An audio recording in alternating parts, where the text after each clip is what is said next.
Okay, so Facebook Live wasn't so live. We kept having technical difficulties where it was cutting in and out. So what we've decided to do is tape the rest of the program. We're not going to do any editing or play with it in any way, shape, or form because it's still important for you to hear about the issues of the city. So we're just going to tape it, and then if you're watching this, obviously you've seen it now posted to my YouTube page, our website, or of course right here on Facebook. So we've had Marion Willis. We've been talking to Marion Willis about the issues downtown. So I don't want to keep Marion too long. So just one real big question for you, Marion, because we all know there's a problem. We all know we have to take action, immediate action, and then start working on the long-term solution. So immediate action, what would you like to see? Two things. One, I would like to see the city enforce their bylaws. If the city would enforce their bylaws, it would allow emergency responders, I'd like to see the handcuffs off of Winnipeg Police Service so they can actually do their job. If the city would enforce their bylaws, we would not have all the challenges that we face around the transit shelters. I'm not your solution for solving the transit shelters. The paramedics are not your solution. You're your solution. Enforce your bylaws. Allow the police to do their job. That's not mean-spirited. That's how people get help. Right. And they get directed to us. I would also like to see the city, I'd like to see you spearhead, take leadership to develop a strategy to address the drug crisis and not to offload onto the province or the feds and use that as a reason not to do this. We know that there's 4 pillars at least to build on, and that's prevention. There's no prevention programming in schools or anywhere. And we have a drug crisis, 6.5 years. Not a single prevention program anywhere. Prevention is education in schools, it's recreation programs, it's looking at ways to keep young people busy and engaged. Prevention's a big word and it's all encompassing.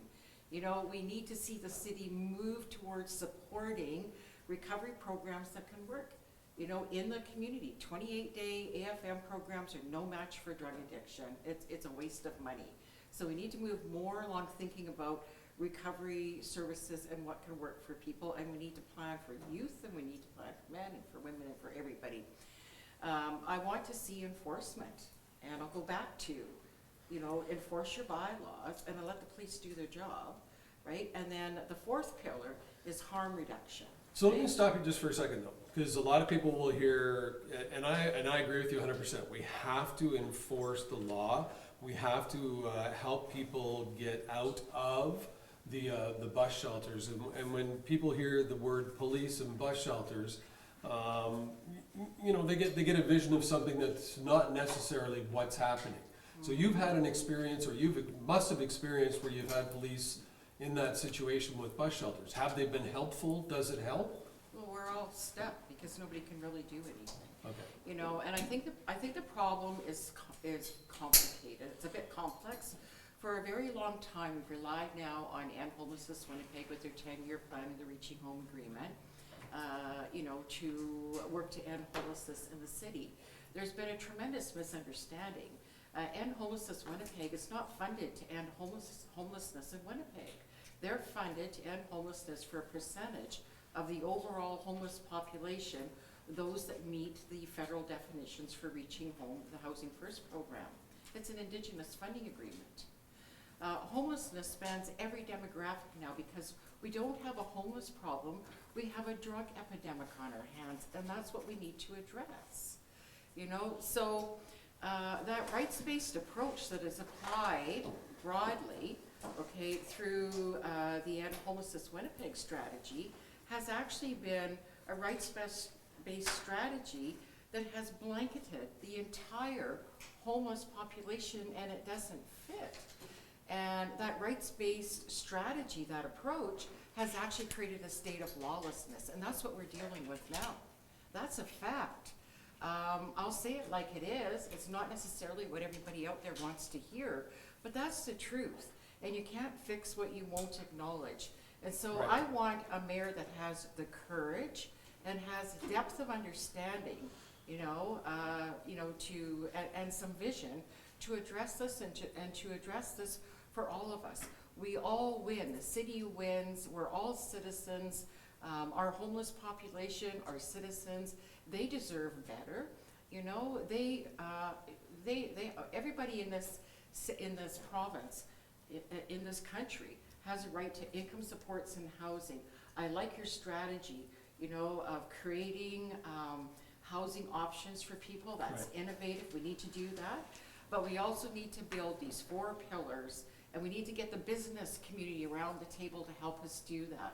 We can't rely always on the same players, or we're gonna have basically the same outcomes. We need innovation at the table. We need the business community. We need the foundations at the table. You know, and then, you know, police and service organizations like ours, there's a few of them out there, right? Educators at the table.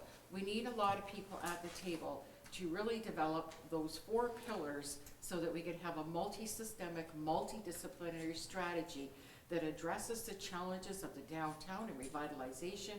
It addresses the challenges with homelessness. It really impacts the drug epidemic, and in doing all of that, you're going to impact crime as well, and going to make things a whole lot better on our emergency rooms at the hospitals, on paramedic services. I don't think that there's a very good understanding that a lot of people out there don't realize that a lot of the stresses on EMS EMS, emergency services, you know, is really tied to this drug epidemic. The violence is tied to the drug epidemic. All of these social issues are all interrelated and interconnected. We can't deal with them like in isolation, like they're their own problems. We have to actually bring everybody to the table, develop that multi-systemic plan. We need to help governments, and that's your job, to help other levels of government understand the interrelatedness, the interdependence of all of this, of government departments to come together. There's a role for justice and for health and for housing and for EIA. There's a role for the city. There's a role for the federal government. There's a role for the business community. There's a role for all of us. I'm voting for the mayor who promises to do that. But you have to get all those people together first, and you have to deal with the problem. That is not that hard to do. And I don't think it is that hard to do. We've talked about doing that. We've talked about taking tackling crime head on, and also dealing with the homeless issue head on. So starting to make headway on the short term, but also putting in the long-term solutions. And you know that I've already committed to putting together the working groups with people that have the experience, that have the solutions, and bring different ideas to the table. And I appreciate you for that, and I'll tell you why. Because up to this point, we've had a whole lot of very well-meaning people involved. There's no bad people here. Everybody's trying to do their best, but the approach has become an enabling approach, and we've created the situation that we now find ourselves in. We need to come together now to fix this, and I believe you can do that. Thank you very much.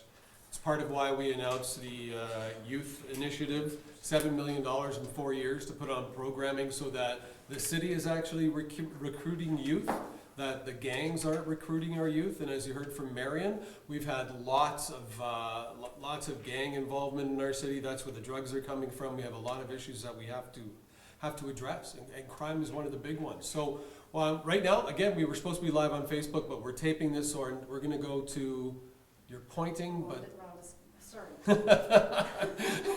see, I promised that we wouldn't do any editing, and we pretend like this is Facebook Live. So Marion, thank you for coming. Thank you for being here tonight. Thank you so much for your support. We're gonna jump through. We'll celebrate tomorrow. Oh, I hope we're celebrating tomorrow. We need to get this city fixed. Ridwan, Ridwan, come on in, Ridwan. Yeah. Ridwan, thanks very much, my friend. Thank you very much. So Ridwan and I met during the debate for the Chamber of Commerce. And this was done would have been a couple days ago. 4 days ago, yep. Is it really just 4 days ago? It seems like it was a month ago. So we got to meet during that time because you were there with a group of another group of young people that were taking an interest in the municipal election. Yeah. Right? Tell me why. Honestly, for youth, it's super important for us to understand what's happening in our city. So many things relate to us, and being able to have a voice at that level and speak up about what we feel is important to us. Yeah. So when you were at that debate and when you got to hear the different candidates for mayor, there was 5 of us that were there. Do you feel like we talked about what's most important to the youth of Winnipeg? Do you feel like we spoke to you? I feel like personally you spoke to. Okay, that wasn't a setup. I feel like you spoke to the youth definitely with the shout out you made by mentioning Anton and Mo, Yeah. who are two of the students that go to Windsor Park with me. And when you said that, for when you see the future, you see youth like Anton and Mo, who are interested in the government, and you want to make Winnipeg a place for them, Yeah. the place that they want to live in. And that really spoke to me because that's definitely what people in government should be trying to do, especially since as youth, I mean, last week we had a presentation on kind of our goals after high school and where we want to be. And a lot of people didn't really have University of Winnipeg or any post-secondary options in Winnipeg. It was a lot of out, right? So your goal, I feel, as a mayor should try to be how can we keep our youth in Winnipeg, especially the youth who are contributing to our society and making it better. How can we keep them here to continue to empower everyone else in Winnipeg? Well, that makes our city sustainable, Exactly. right? So the more young people that want to stay, the more young people that start a small business and it grows to a medium-sized business, or they grow in their careers and they, have family, and then that cycle continues. That's the sustainability. We keep the potential here. Exactly. So that's, and you're right. That's when I was sitting with Anton and Mo. That is the vision of the city. Both of them right now in high school. Mo is going or wants to be a psychiatrist, which is why I think they set me next to him. But and then Anton wants to be computer science, and he wasn't talking about staying in Winnipeg either. He was talking about going outside of Winnipeg to get his education, like our kids. Some of our kids went outside of Winnipeg to get their education. Some never came back because they got that opportunity to go away. So what is it that we need to do in Winnipeg to keep people like yourself here? What's missing right now, in your opinion? Making Winnipeg a place we want to be, especially starting with the opportunity that youth have access to. For example, being able to go to the Winnipeg Chambers of Commerce event was an opportunity given by Scott Angus through our program at school called CIP, the Career Internship Program, right? And a lot of youth, because when we were there, it was only around 5, 10-ish, 15 of us, right? And I think, especially for events that impact you so much, we should definitely have a lot more youth involved and at these events, so we kind of get to hear what's happening. We kind of think, oh, when I'm able to vote, who do I want to vote for, right?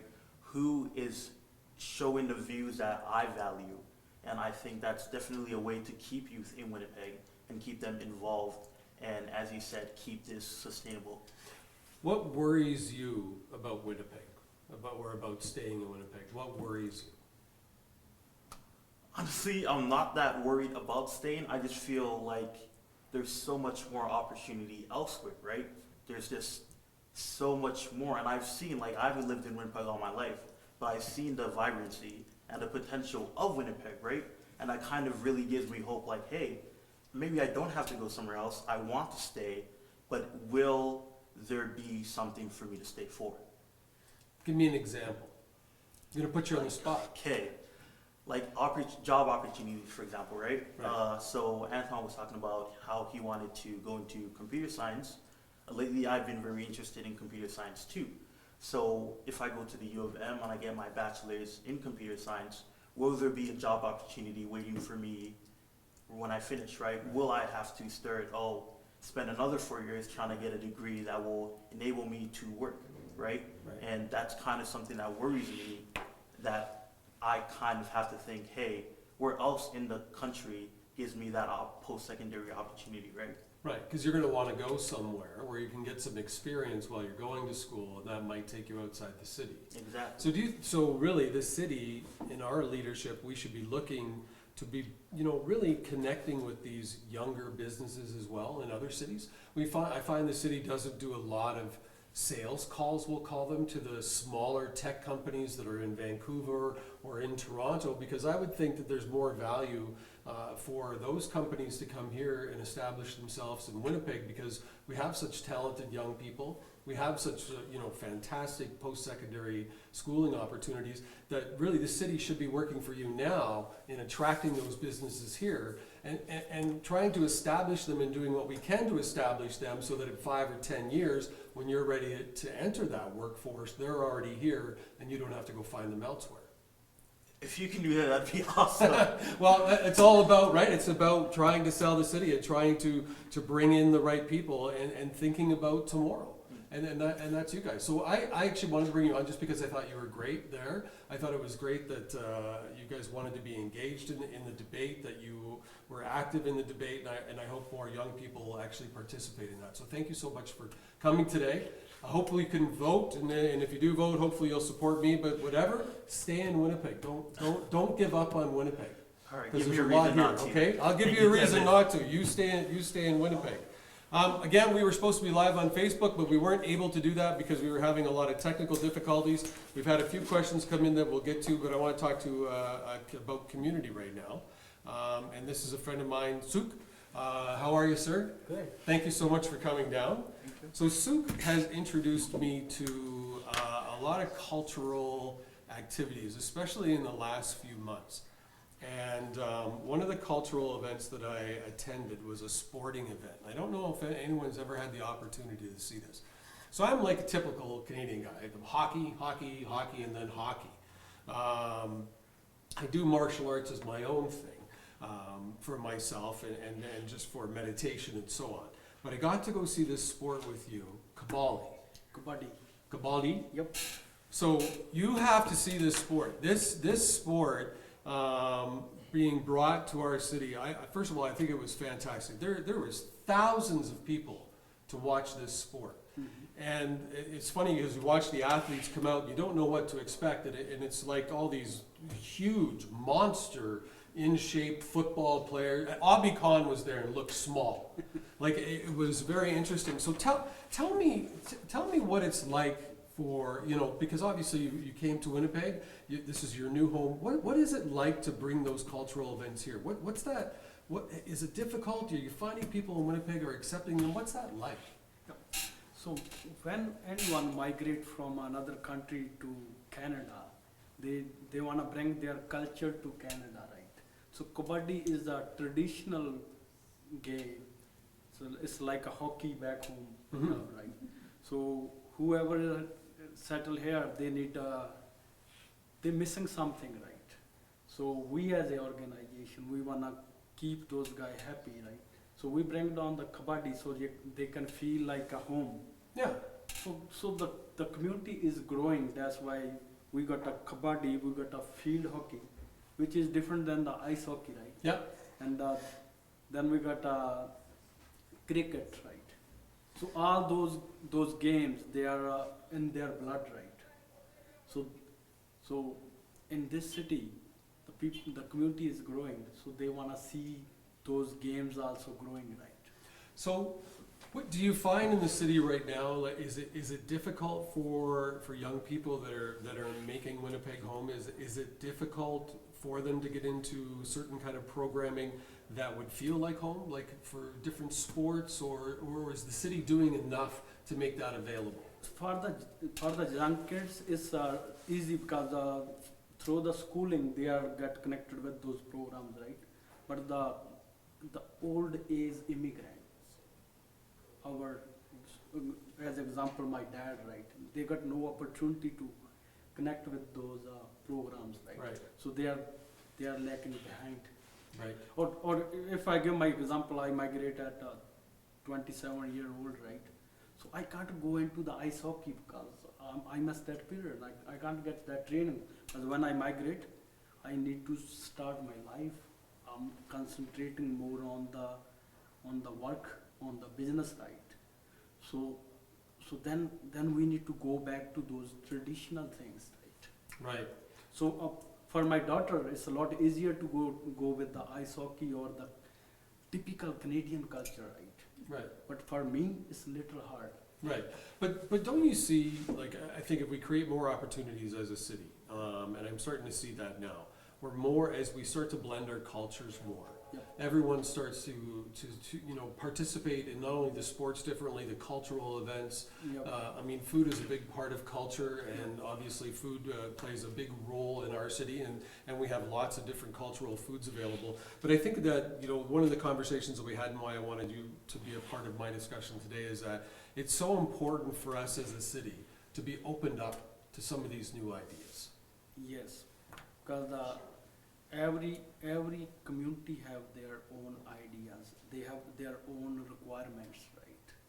So as a mayor or from the councillor, what we expect, like they need to held some town hall meeting with all the communities, right? Right. So we need to collect those ideas, Yeah. and then we need to implement those ideas so we can get all the communities involved in that process, right?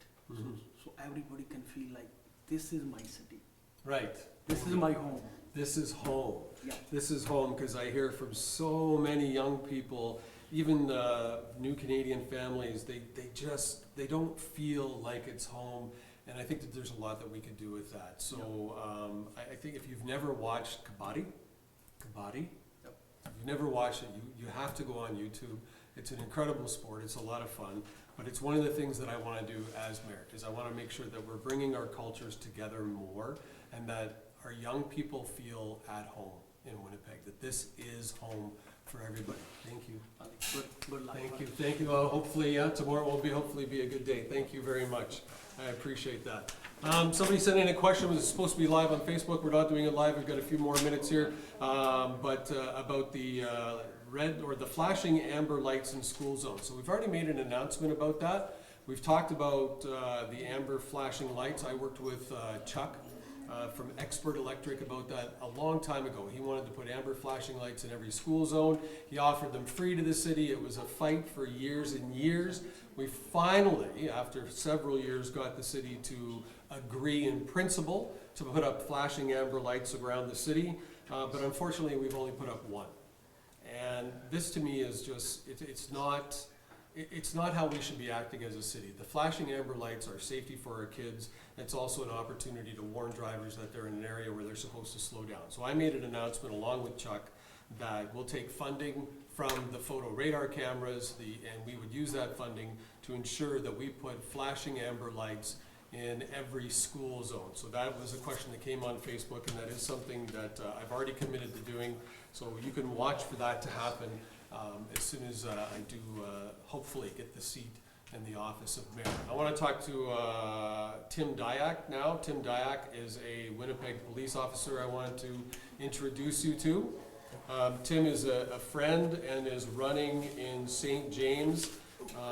If I was living in St. James, this is the person I would be voting for. We don't have a lot of time because we're supposed to be live on Facebook. I can talk really fast. Can you talk really fast? Oh, yeah. But first of all, thank you for running Well, for thanks for council. thanking me for running, yeah. And Glad I- you're running for mayor. Well, thank Tell you. you I'm voting for you. I'm Tell voting you well. that every police officer I talk to, without disparaging other candidates, is glad you're in the race. And I'm hoping that more people who become more informed will find that there's a reason why I'm voting for you, and every other police officer that I know that still lives in the city is voting for you. Well, thank you for that. And I know that you will be the candidate for St. James. I believe in you. I've listened to you. We've had lots of conversations about crime and safety. And I'm hoping that everybody in St. James will see the value in you and vote for you tomorrow.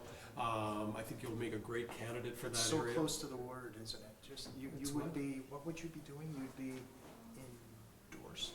Are you endorsing me? Well, you know what? I like you. I know but you don't it's like the your word hair. endorsement. I don't ever use the word endorsement because that always means promise. If you look at I everybody that promise not comes to out bug with you about your endorsements, boy band it's looks all- anymore. If you endorse me, how's that? I think that you would be the right person for that area. Let's talk a little bit though about crime, because I get a lot of people that have said to me the items that we bring forward on crime. How bad really is it in the city of Winnipeg? I work in Point Douglas. I'm glad I'm not the person following Marion Willis, who, if you don't know who she is and what she does through her street language, or through Moorburg House, or her actual experience with people who are suffering with addiction, it expands the mind so that you can understand why there's such frustration with people working in those fields. When you have politicians, and not you. That's another reason that if somebody said, why are you so strong in this? Because I heard you state in council that you know your limitations. Yeah. And I don't hear that from politicians. They'll fix everything. Well, no, they're not. And she's correct in saying we're going to continue to perpetuate the bad state of the city of Winnipeg without some innovation, without accountability. And if it takes a different mindset on certain things, we have to maintain that open mind. But don't think that a bunch of doctors who come along and say harm reduction is the way to go. Well, actually, they don't deal with victims. They don't pay the high insurance rates. They don't close their business and go bankrupt because of crime. Crime induced by drug addiction has increased everything. But you have to look at the culprits of those drugs. I mean, if you say drugs, marijuana can be and probably accurately described as a gateway drug, and I don't think anyone under the age of 25, I mean, let's be frank, it's a municipal election. If I were running federally and I were part of one of the major parties, I'd probably want to say, hey, when you're 18, but the truth is, out of California, they tell you, don't use marijuana before 25. Safe injection does not exist, or even supervised injection does not exist for methamphetamine. It's a different beast. And I'd love to say, oh, no, we have some magic treatment for it, but I haven't found it yet. I have found that with opiate, and again, fentanyl being probably neck and neck where our problem drugs, does lend itself to certain aspects for harm reduction. And I mean, cocaine, we had a methadone program, we still do. They line up at all the pharmacies. I have like 7 pharmacies in a 2-block radius from Euclid and Maine. I mean, you could see it every morning. You know what you're looking for. You could see those people are struggling and trying to get out of that pit. And I like when people reach out. I mean, I'm there by force. I wouldn't be down there by choice and doing some of the great work that I see being done by these people. I'm paid to be down there and see failure every day. I deal with the failure aspect. But I would like to see some political leadership start to take the time to understand the nuanced part and the intricacy. I mean, I would love to be able to come up here and market great cures for everything, but that's not what I'm going to be capable of doing. I can tell you how the failure continues and perpetuates itself. And I can tell you how politicians will gloss over it, because if you're not affected by addiction or crime, it's not your priority. You want to get the pothole fixed. But a municipality has a responsibility for its citizens. And when you go by a bus shelter, or you see the same panhandler, beggar, time after time after time, it erodes our humanity, our charity. We become less as a city because as citizens, we're becoming less. This isn't unique to Winnipeg. But if you have somebody who is, and will you overuse this word crisis, so it stops having the effect, but they are in crisis. And a bus shelter is there for the transit user, not for someone to have a literal glass house for us to be amused at their state or feel bad and do nothing about their state. So she pointed at you and said, I'm hoping you're the guy who's going to step up. I know you're the guy who's going to step up. You've already stepped up for the last 4 years. You questioned accountability and I mean, we could talk about finances, but it's that accountability that seems, well, it doesn't seem to be, it has been missing. I don't want to disparage the guy who's sitting there right now, but he bears a lot of responsibility for a lot of the silliness that's been going on at City Hall. We had the ambulance paramedic, and boy, if we could get another ambulance on the road, well, here's my question for you, and you're there. How much do we spend every year on City Hall security? Mm-hmm. The cost of a whole ambulance. Yeah. I don't know, I think if I were voting, Yeah. I used to be the City Hall constable once in a while, 30 years ago. They would have one of us go over if there was something to be contested or it was getting hot. Yeah. Otherwise, there's one commissioner, and he's well capable of calling us if things get out of hand. Yeah. Yeah. Right now, we have how many private security? We have a lot of private security. What's that City number? Hall. 6, 7, 6, 8? maybe? Yeah. And how much are they making annually? Yeah. And year after year after year? But it's all allocation of resources, right? Yeah. So that's what we get So to, that's is the not very allocation of transparent. resources. And it's frustrating for me, because I see much better ways. Yep. I would much rather see her design being brought into Point Douglas or downtown where it's desperately needed.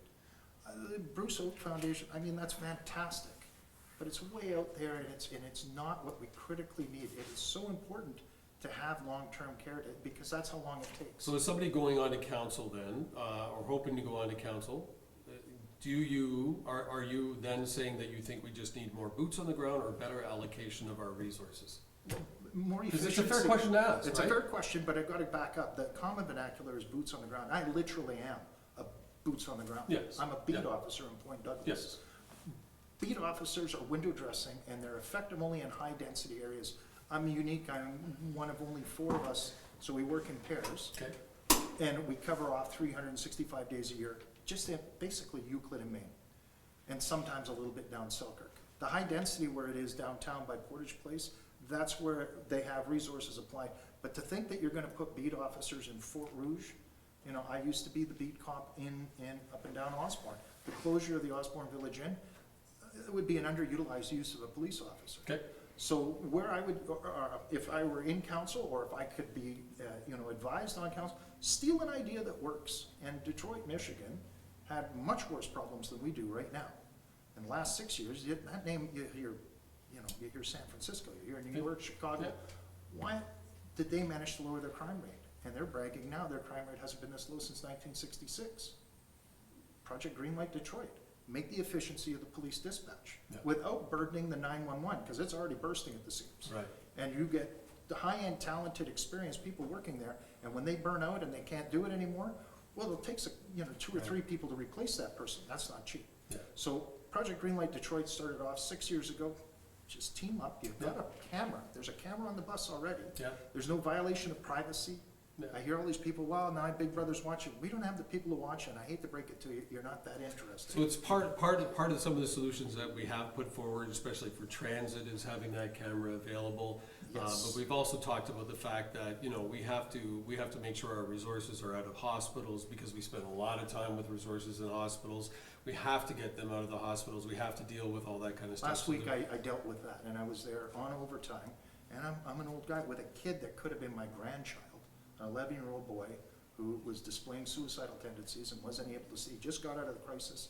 We have to take him back there. Right. And I can tell you right now, every time you feel that your world is or your job is pressure, go humble yourself and ask if you can sit at Children's Emerge for a little bit and find out the people we should really be supporting and admiring and making sure that our kids want to grow up to be one, is an emergency room nurse or physician working at Children's Hospital. Okay. And I won't describe what I saw that day that made me realize, yeah, I got some complaints, but nothing compared to what they're dealing with. And that is a horrid thing to have Yeah. to do. But that's also, I kind of want to get it back to the point that Right. we have to allocate our resources out of there and let the people that are doing that job do that. And I liked the way you were thinking about it. What I also like is if we were to put, like Detroit has done, hotels, All buses stuff would you be can here. bring up at council. Bring it, and all you need to do is push the button, send the picture to the police car.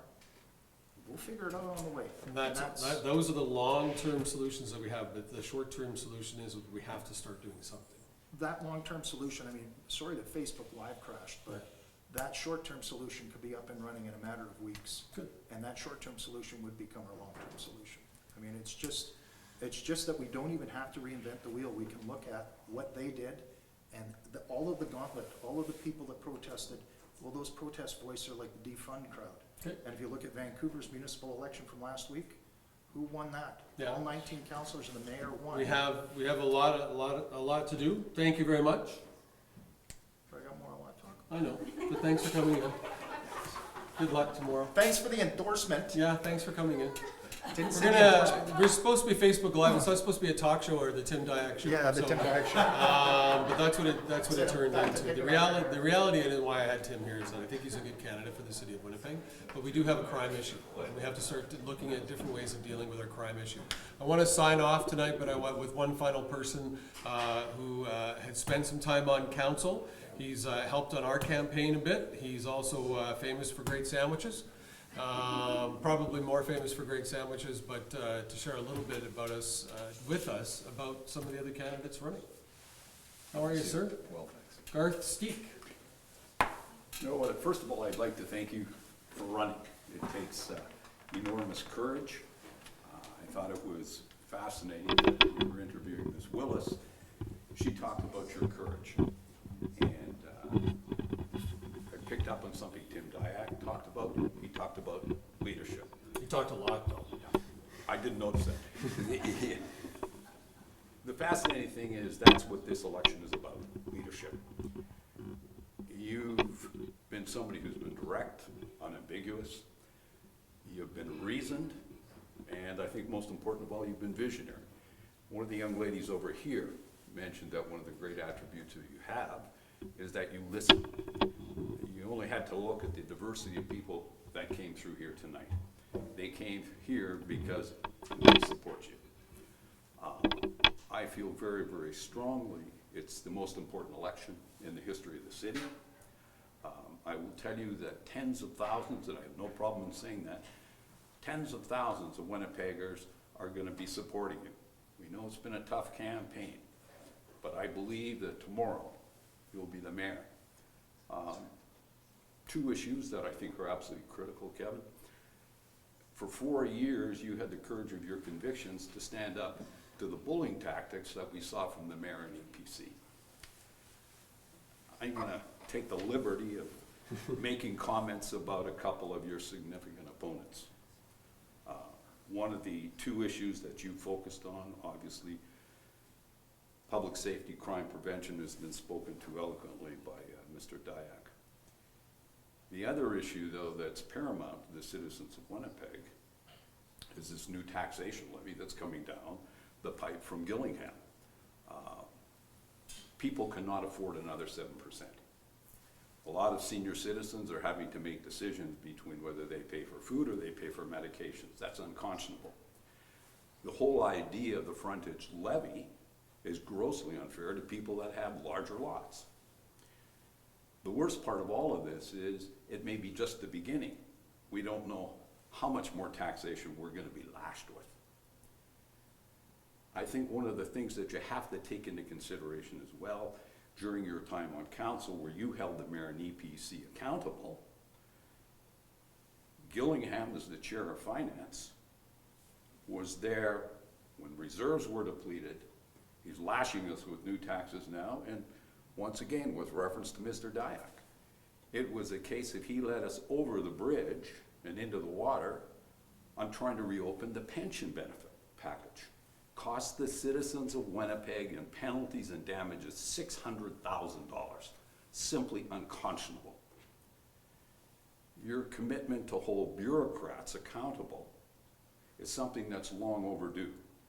This is a city that has lost millions and millions on horrific lawsuits.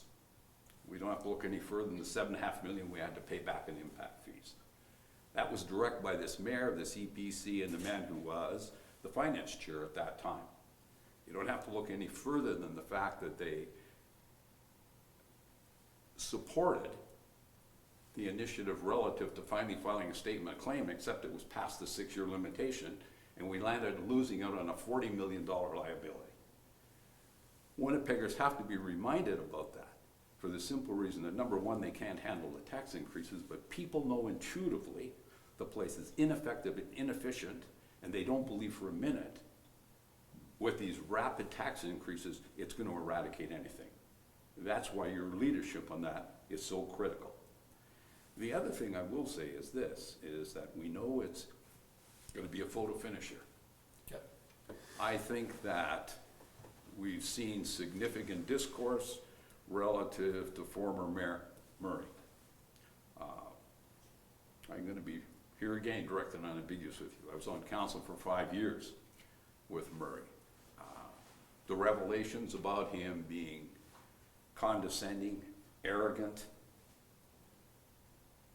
are only the tip of the iceberg. I'm going to give you one small example that tells you everything you have to know. In 1999, when I chaired property and development, we put out a request for a proposal, an RFP, to sell those 5 vacant buildings opposite City Hall. We took them in tax sale 50 years early.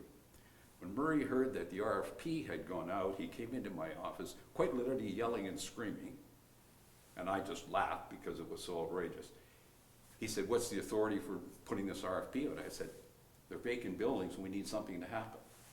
He said, "Nobody will ever respond." And he was right, except at 1 minute to 12, when the RFP closed, we got one response. The one response was the province of Manitoba.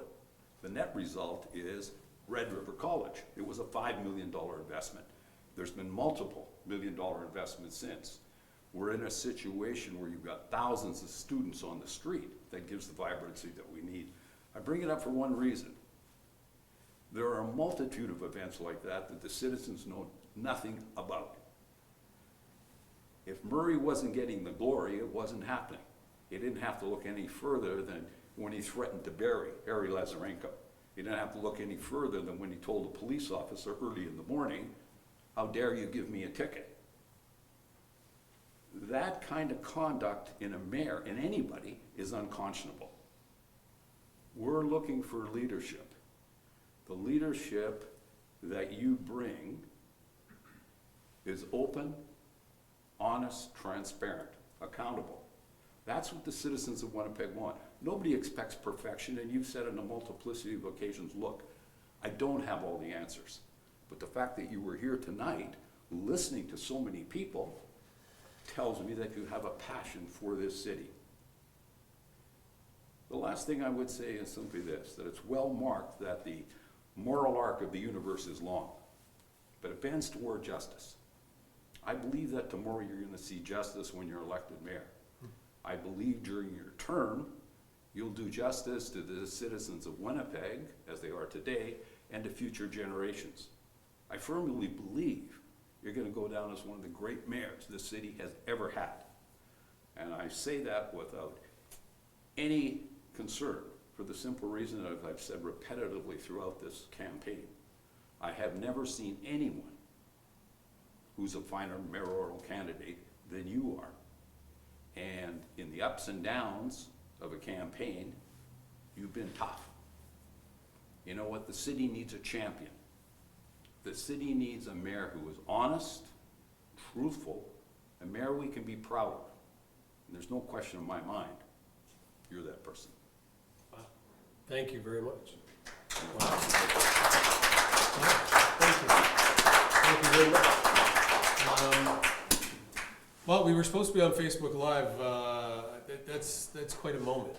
To hear something like that from somebody that you know and respect is quite powerful. This is an important election. I wish this all could have been done on Facebook Live. Hopefully we got it up in time enough for you to watch it and make your decision tomorrow. Or if you're watching it and it's election day, today. No matter what, please know that it's important to vote. This is a critical time in the city of Winnipeg. We have crime that is out of control.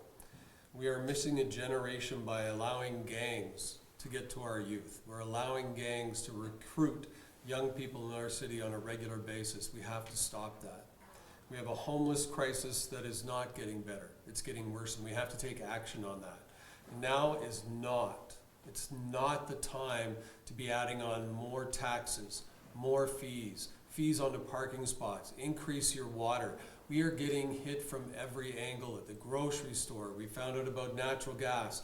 Gas goes up and down at the pumps. The prices are going up on a regular basis, and no other candidate, not one, is talking about cost controls. Nobody is talking about watching out for your money. Nobody is talking about finding out where every dollar goes other than myself. I give you my word. As mayor, we will trace every dollar. We will make sure that it's spent beneficial to you. We will make sure that we tackle crime, and we will deal with the homeless situation with integrity. We will deal with respect, and we will solve the issues that we have downtown and make it the vibrant community that we all know it is and can be. Winnipeg is a great place to live. I just want to make it a little bit better with your help. Thank you.